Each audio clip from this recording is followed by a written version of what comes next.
Hi everyone, welcome to a new video. Wanted to get this one out to you this week. In the last video, I gave a little sneak preview as to what it might be, and it's a Kia. It's a Kia Sportage. So we'll have a look round and give it a bit of a review.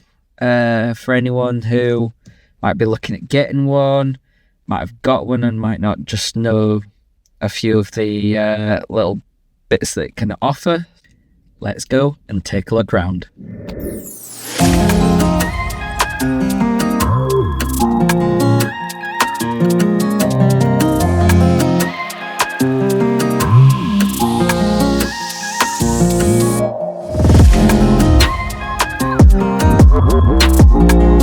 So this Sportage, it's the GT line.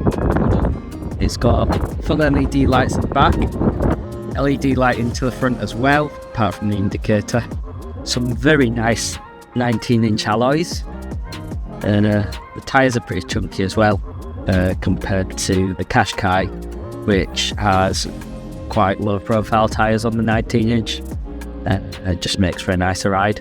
The overall design of the new Qashqai is really quite nice, I think. It looks very nice.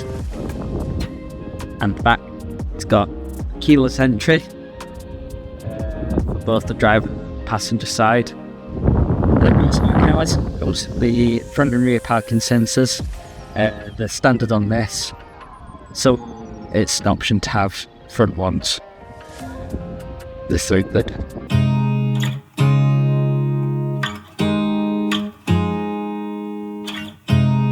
You look at me like I'm crazy when I shut my feelings out.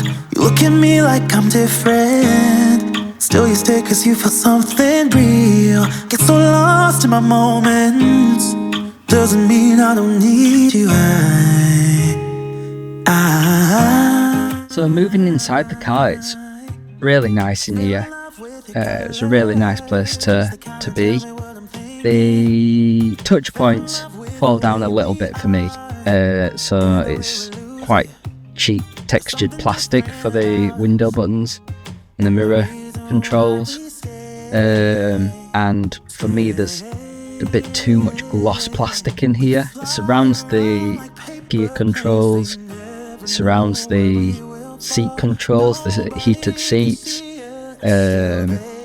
but there's also some really nice bits. So the leather around the car is really nice. You've got it on the door handle, you've got suede on the door handle as well. Obviously the seats are leather, but they've got suede down the centre. Yeah, it feels really premium. It feels really nice. A fair sized glove box, useful. Really nice steering wheel. The screens are actually split into two separate screens, so you've got one for the speedometer, and then moving over you've got another one for the infotainment system. You actually have a third screen for the air conditioning controls, which if you press an arrow button it swaps it and you can control the radio from there. The seat adjustments are manual in this, which surprised me. I thought they were going to be electric, but it's just got manual adjustments. So I think you've got to go up to the GT Line S, I believe, to get electric controls. There's auto lights and auto wipers. For quite a high-spec car, I do find it a little bit strange that there's not really any sort of mood lighting in here. So you've got your standard lighting above on the roof, lighting in the rear just above me, but yeah, I do find that a bit strange.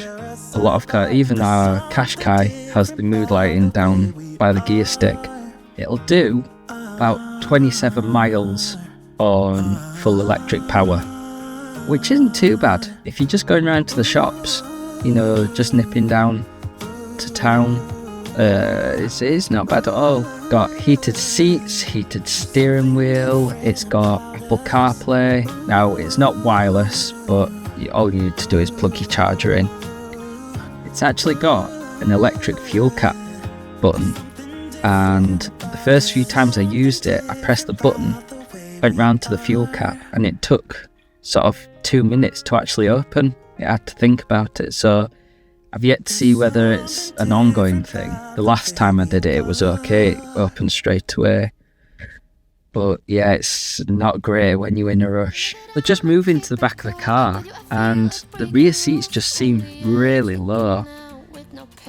I've not got that long legs, but your legs don't even touch the seat when you're sitting there. So either the floor needs to be lowered or the seats need to go higher or something. It's not very comfortable. And you can't really stretch your legs out too far either, but yeah, a little bit weird for me. I've actually just adjusted the backrests on the seat and it's quite comfortable. So I've moved it forward ever so slightly, as you can see with the line of the door there. Just to create that extra boot space. Separate climate control in the back here, which is good for your passengers. Give you a little gauge reading of the temperature when the car's on, and then you've got warm and cold. So that's a nice little thing to have. The Qashqai doesn't have that. And then moving over to the rear of the seat, that's the charger I was talking about before. Little USB-C charger, and then that's your little hook for, I don't know what you'd put on there, coat or a bag, or maybe a handbag. They've got your standard rear backrest storage, which is good to have. The storage in the side of the doors is okay for a drink, maybe a chocolate bar or something, but you couldn't fit much more in there. So that's a lot smaller than I've seen before on most cars. Moving back to the boot, you've actually got a power socket in here, which is nice to have. You've also got the luggage securing tags as well. So you've got 2 of those on each side of the car. Handy. So just moving to the boot and under the boot floor, it's quite short for space really. You've got this big polystyrene insert, you've got a tyre kit there, but there's not really a lot of room for anything else, because this is where the battery is for the plug-in hybrid. So that's a bit of a shame really. Could do with a bit more storage in here. You've got these handy seat handles in the rear to fold the seats down. You've also got these hooks next to it as well. Handy, you've got those on both sides of the car.